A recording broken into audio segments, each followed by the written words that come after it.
The 3rd Division was the key player. Survivors of an earthquake that has killed thousands. The dark ages come to modern America. What's behind short supplies and high prices for energy? An explosion of eco-terror. Tonight's Eye on America. And men on a mission to score the hottest ticket in town.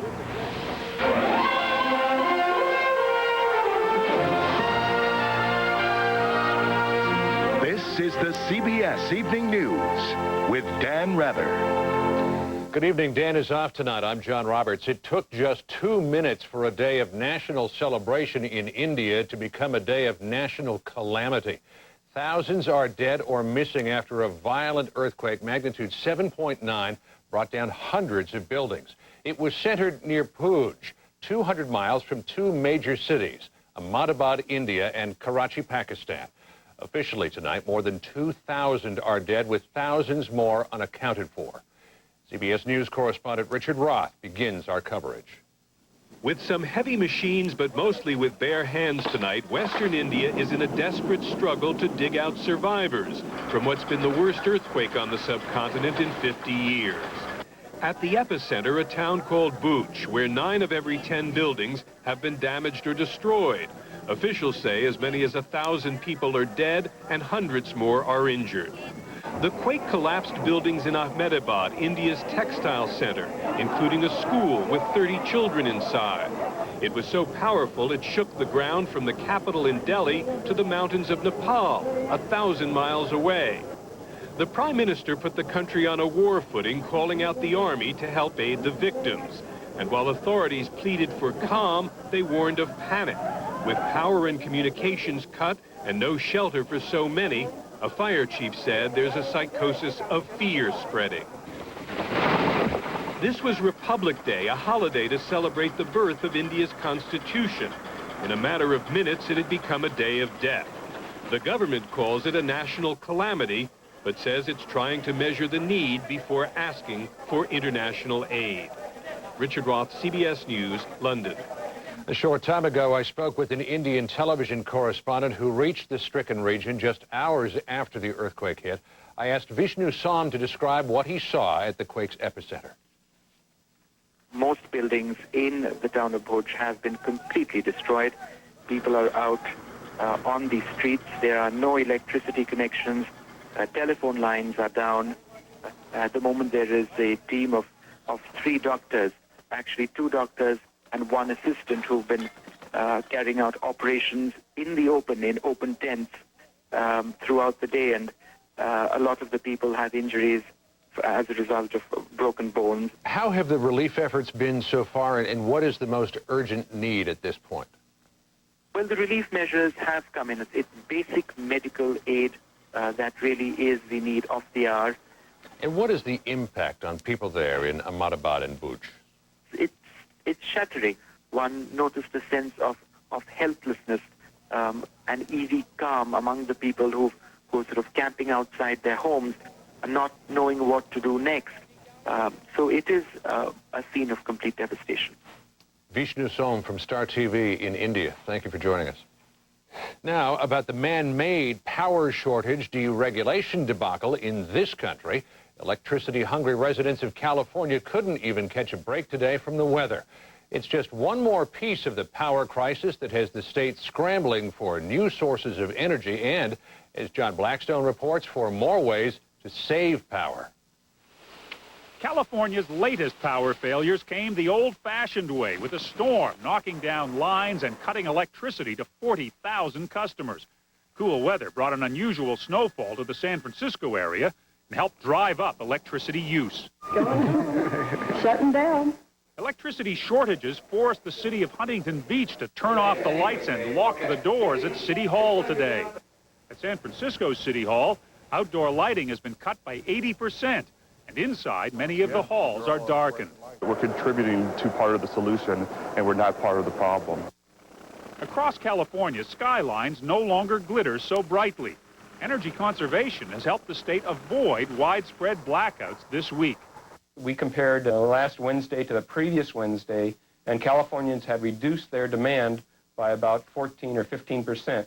Almost every grocery store in the state has agreed to turn off some lights. There are probably hundreds of light switches within each store, so you put your arms around all of that potential for savings, and you're talking about some significant dollars. In a place accustomed to the good life, Californians are learning to sacrifice. Gail Hutton's old refrigerator is an energy hog, so it's gotta go. When I told my son about this, he was horrified. He says, "Mother, you realize that the grandchildren won't be able to use the ice maker." She has turned down the thermostat, turned off the hot tub, and never leaves an unnecessary bulb burning.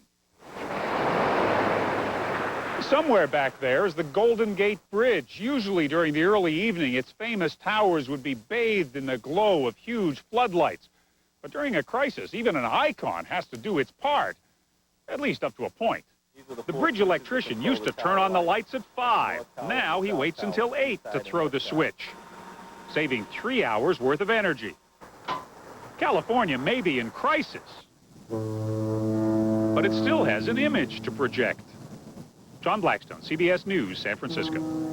The country's energy problems go well beyond California and beyond electricity. Americans who heat with natural gas are turning down the thermostat and putting on sweaters as the price soars. Anthony Mason reports what's behind the high cost of natural gas and who's cashing in. At Rosler's Nursery in Allendale, New Jersey, they've cleared out their biggest greenhouse. We have no heat on. And consolidated their stock. Owner Bruce Rosler is trying to conserve energy after his natural gas bill jumped 60%. I did a double take. Why have natural gas prices exploded? Analysts say it's simple supply and demand. Historically, we use about 1.4% more gas each year. This year, we're running upwards of 4% in consumption, higher than a year ago. Blame the weather, says Donato Isi of Merrill Lynch. Several mild winters kept usage down and hid a growing shortage of natural gas. After the price plummeted 2 years ago, many drillers simply stopped drilling. Higher prices have the wells working again, but it'll be a while before supply can catch up. We have some 90-day wonder wells, if you will, but basically you're talking about 6 months to 18 months to get significant production online. Natural gas not only heats more than half of the nation's homes, it powers most of the new electricity plants, driving those rates up too. And many states won't allow cheaper forms of energy. Nuclear, coal, those kinds of sources that have been key to our economic growth are no longer environmentally acceptable. So as the gas meter ticks up, who's making all the money in the energy crisis? 2 examples. Enron, a company that buys and sells power, saw its energy profits soar 250% last quarter. Reliant, a company that generates electricity, saw its energy earnings jump 600%. The producers are definitely doing better, but keep in mind they suffered through many, many years of very low gas prices. Now it's Bruce Rosler's business that's suffering, and he can't see spring soon enough. No, that'll be very nice. 70 degrees, very nice. Anthony Mason, CBS News, New York. 2 key members of the Bush National Security Team had their public swearing-in ceremonies today. First, Secretary of State Colin Powell, then Defense Secretary Donald Rumsfeld, whose job, Mr. Bush confirmed today, will include building a very controversial national missile defense system. The president also wants Rumsfeld to cut U.S. troop deployments overseas. But as national security correspondent David Martin reports, that falls squarely in the category of easier said than done. The U.S. currently has 10,000 troops in the Balkans, and even before it took office, the Bush administration was talking about bringing them home. But Pentagon officials say the first place U.S. troops should be pulled out of is the Sinai Desert, where for 18 years Americans have been monitoring the peace treaty between Egypt and Israel, watching for violations that never occur. The biggest enemy? I'd say our biggest enemy is probably boredom. One Pentagon official told CBS News there is no military mission for U.S. troops in the Sinai. The Pentagon tried to convince the Clinton administration to pull them out, but the State Department objected, arguing that troops are an important symbol of American commitment to the Arab-Israeli peace process. Every 6 months, about 800 soldiers from elite Army units like the 82nd Airborne take their turn in the desert.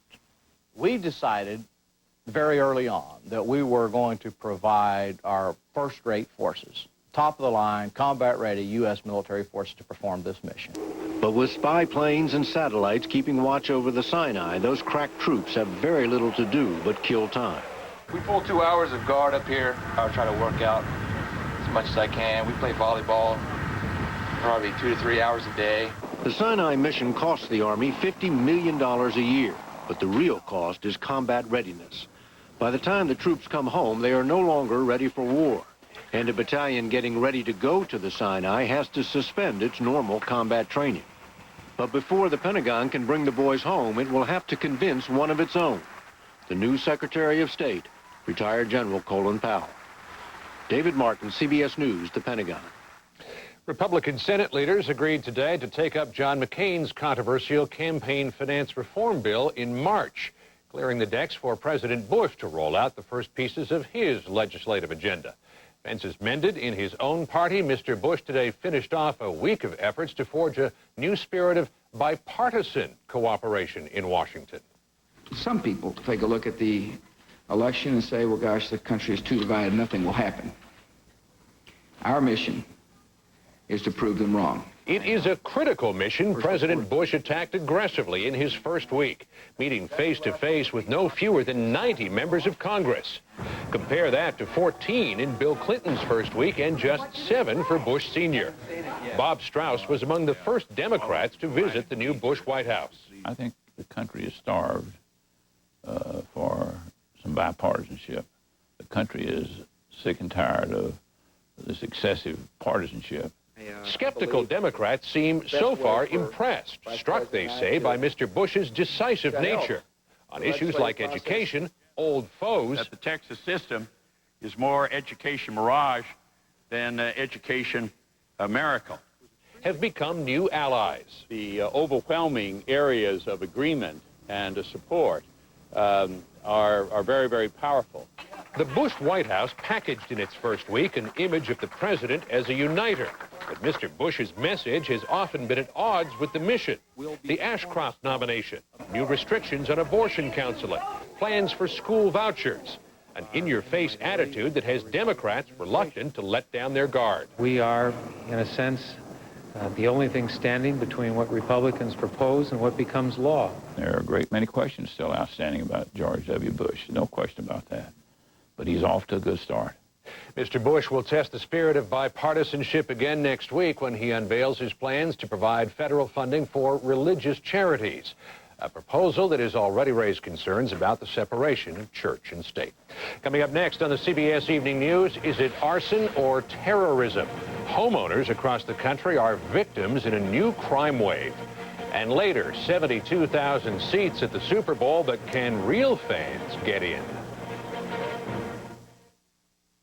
Looking for a great value on a great car? It's time to check out Oldsmobile, because right now you can drive with the confidence of a 5-year, 60,000-mile General Motors protection plan, an offer that's good on every new 2001 Oldsmobile. Plus, qualified buyers can finance a new 2001 Oldsmobile with 0 down plus 0 interest and payments until 2002, which makes Oldsmobile the smart buyer's choice. It's one of our best offers yet. I'm ready. See your local dealer today. Dinner time? No. He hates peas. So I tried little things here and there, like hiding some in his salad. Here you go. Go for it. You want some salad to go with that dressing? And something tells me that eventually he'll learn to like them. Thank you. You're welcome. Is it good? Yeah, real good. Peas were the first step. Now we have some other things to work on. Around here, the dressing is Kraft. Indoors or outdoors, you should see your best. Right now at LensCrafters, complete pairs of prescription glasses or sunglasses are only $99 each. Why not get both? The $99 indoor-outdoor sale. Hurry, offer ends soon. I need to feel strong. I need her. Because we all need something different to feel our best. One A Day has created different formulas. One especially for women. One for men. One for people over 50. One A Day. We've got just what you need. Winter means flakes. We're not talking snow, we're talking winter dandruff. The colder it gets, the worse dandruff gets. New Neutrogena T-Gel Intensive Anti-Flake Shampoo fights dandruff 3 ways. Stop winter dandruff. Neutrogena T-Gel. It works. Get the whole grain goodness of Quaker oatmeal. Toasted. Quaker toasted oatmeal squares. Crisp, crunchy squares with a hint of brown sugar. It's the same Quaker oatmeal, only toasted. Get the whole grain goodness of Quaker oatmeal. Toasted. Quaker toasted oatmeal squares. Crisp, crunchy squares with a hint of brown sugar. It's the same Quaker oatmeal, only toasted. If you have high blood pressure, you know all these cold medicines warn you not to take them. So take their advice. Don't take them. Take decongestant-free Coracidin HBP. Powerful relief that won't raise your blood pressure. A new precaution today against the spread of mad cow disease in this country. CBS News has learned a Texas cattle herd, now under watch, will be slaughtered if it's determined the herd ate any feed that contained animal byproducts that could carry the disease. Also today, the nation's largest feed producer, Purina Mills, said it has now stopped making feed containing those animal byproducts. A program note, on Monday, we begin a three-part Eye on America series on mad cow disease and whether Americans are, in fact, in danger. Tonight's Eye on America focuses on a very different hazard to humans. This one comes from other humans, going to criminal extremes in the name of protecting ecosystems. Bob McNamara shows you how some radical Greens are bringing the war home. It was going to be $1 million home. Instead, it became the target of an arson campaign being waged on builders. 11 fires have been set so far. We haven't seen anything quite like this. This is unique to us here. In every case, the arsons have been aimed at expensive, unoccupied, nearly finished houses. Everybody is scared, and that's really unfortunate because life should not be that way. Investigators say the houses were burned because they were built too close to this. The mountain preserves, rugged remnants of what Phoenix was before urban sprawl swallowed open land at the rate of an acre an hour. And the people whose houses burned now say they've lost a sense of safety and want their identities hidden. Is this terrorism? Sure, yes. Why? He's just trying to put a fear into people to stop building. Urban terrorism, sure. An FBI-led arson task force won't talk about the case or whether Phoenix has become the latest front in the war between radical environmentalists and land developers.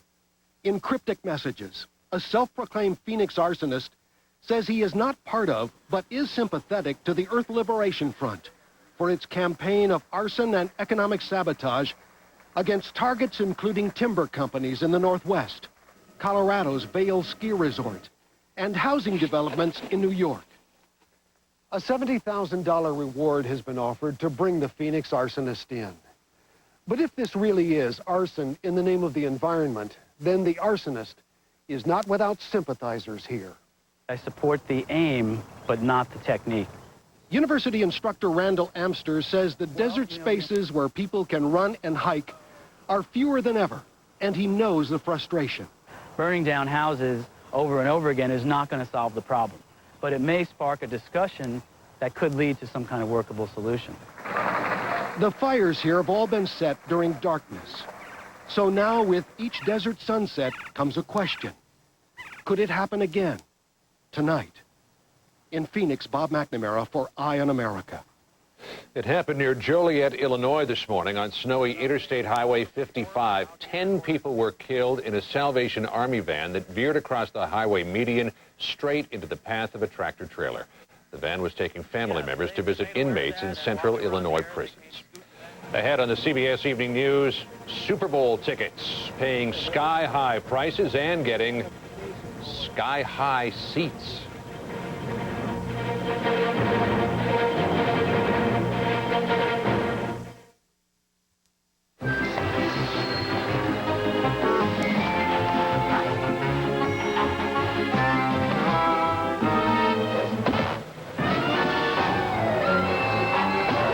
Interest in the Yellow Pages? Falling? Now there's something better. Switchboard.com, a free directory powered by the internet. It's business listings, it's people search, it's maps and directions, locally and nationally. So before you pick up a Yellow Pages, drop in on us instead. Switchboard.com. Think outside the book.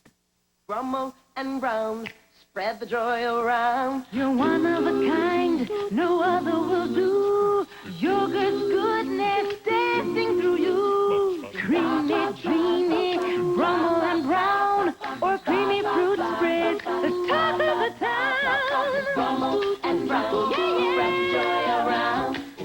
Brummel and Brown instead of butter and margarine or creamy fruit spreads. Brummel and Brown, the only spreads blended with yogurt. There will always be skeptics. You know them. They say it will never work, never happen, never fly. But the next time they tell you all the logical reasons why it can't be done, just remember all the times that they have been wrong. When your eyes feel dry, gritty, irritated, protect them with Refresh brand eye drops. First, Refresh relieves dryness. Then Refresh forms a lasting shield of protection that keeps irritation out and moisture in. Refresh. It relieves and protects. Indoors or outdoors, you should see your best. Right now at LensCrafters, complete pairs of prescription glasses or sunglasses are only $99 each. Why not get both? The $99 indoor-outdoor sale. Hurry, offer ends soon. We are healthy, strong, energetic, even sexy. We drink Ensure when we can't eat nutritious foods like these.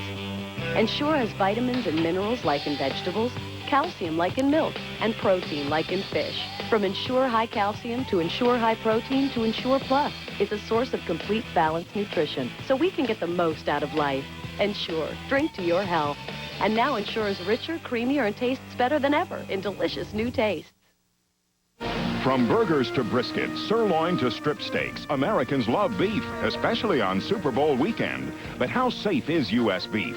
Could Europe's mad cow disease be a threat here at home? Monday, an Eye on America special series begins the first in-depth look, only on the CBS Evening News with Dan Rather. As you might have heard, there's a football game on Sunday, the Baltimore Ravens versus the New York Giants in Super Bowl 35. As with most big games, ticket prices start at sky high and extend to somewhere over the moon. But Super Bowl tickets are especially hard to come by at any price. And as correspondent Russ Mitchell explains, that's no accident. 140 million Americans will watch the Super Bowl this Sunday, but only 72,000 can fit inside the stadium. You do the math. You pay $1,000 for those seats way up there. Yeah, I pay $1,000 for the one all the way in the corner at the very top. Why? So I can be there and see my team win. Kevin Wolf and Bill Davis are truck drivers who've just arrived from Baltimore. They want to go to the game very, very badly. I just got to learn how to pay off some credit card bills, and then when priority takes over now, I got to get Super Bowl tickets instead of paying these bills off. More than ever, true blue-collar fans like Kevin and Bill are being squeezed out of the action as Super Bowl tickets go to the well-connected. Back up to the Tampa Bay Buccaneers. And the NFL's corporate clients. We were comped 4 tickets by the advertising agency that I do business with. In fact, the NFL and its teams keep almost 2/3 of all tickets for, among others, players, staff, and guests. That leaves fewer than 26,000 seats for season ticket holders of the Giants and Ravens, the teams playing in this game. The NFL offers no apologies. How many movie fans get to go to the Oscars? How many people who play golf get to go to the Masters? It's just the way it is. It's the toughest ticket in sports, no question. Very tough, with some seats being peddled for more than $5,000. Shannon Maxwell is a scalper. I don't necessarily think I'm the one jacking up the price. I think it's the corporate sponsors. I think it's the NFL's the one who jacks up the prices because they don't sell the tickets to the regular fan. Scalpers get their tickets any way they can, including from the players themselves, a direct violation of league policy. How widespread is that, do you think? Players selling their tickets for more than face value? I think it's pretty widespread. You know, it's a great, like I said, it's an easy way for guys to make money. Pete Monty, a linebacker for the New York Giants, gave his tickets to his family. He says even to millionaire players, selling can be tempting. It's a great way to hide money from the IRS, you know. With almost everyone out to make a buck, Kevin and Bill might find it easier to get into Fort Knox than the front gate of Raymond James Stadium. We have to get in. We have to get tickets. Some 40,000 folks have come to Tampa this week looking for Super Bowl tickets, and we have more bad news for them. Right now, the going rate for the cheapest ticket is more than $3,000. John? Russ Mitchell in Tampa for us. Thanks. Up next on the CBS Evening News, the mystery man who breached security at the inauguration. Mystery solved in a moment.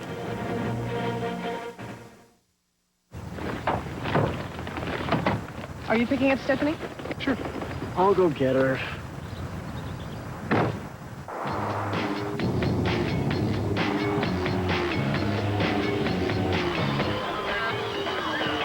Why are you here? Shut up. Hey, ladies. The 2001 Big Montero. Now with a low APR, it can save you thousands. Starkist needs to do what's never been done in the history of tuna. Something fresher tasting. Really easy. Fresher. Easier. I've got it.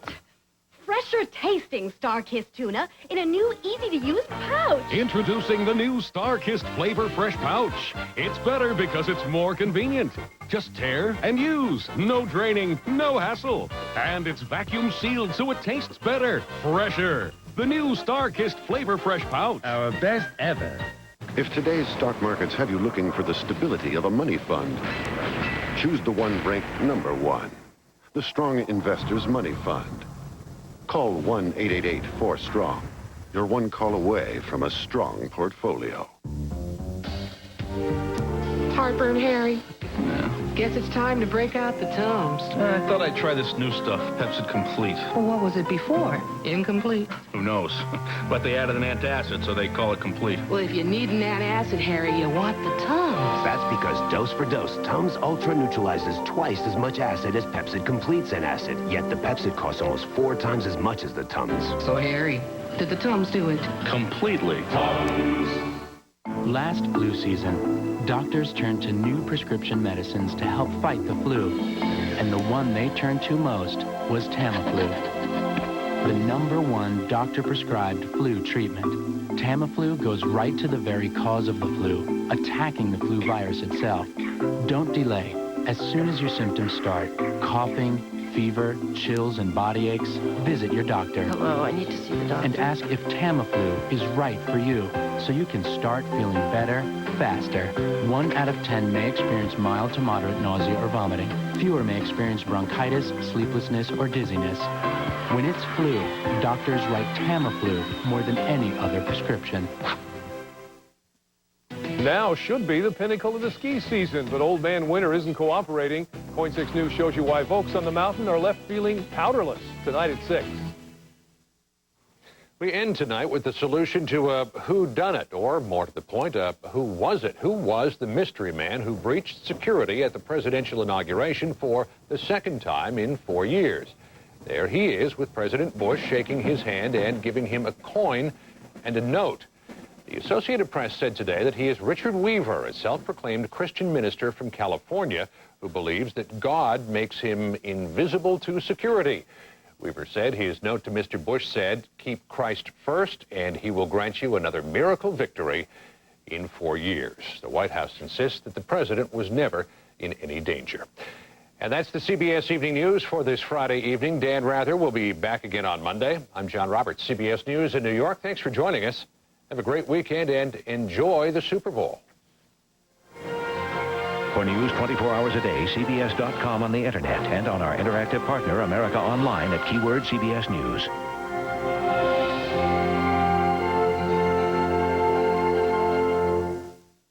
A Super Bowl feast at Blue Costa Bundle on the Saturday Early Show. Experience CBS News. With Shirley Hancock and Mike Donahue.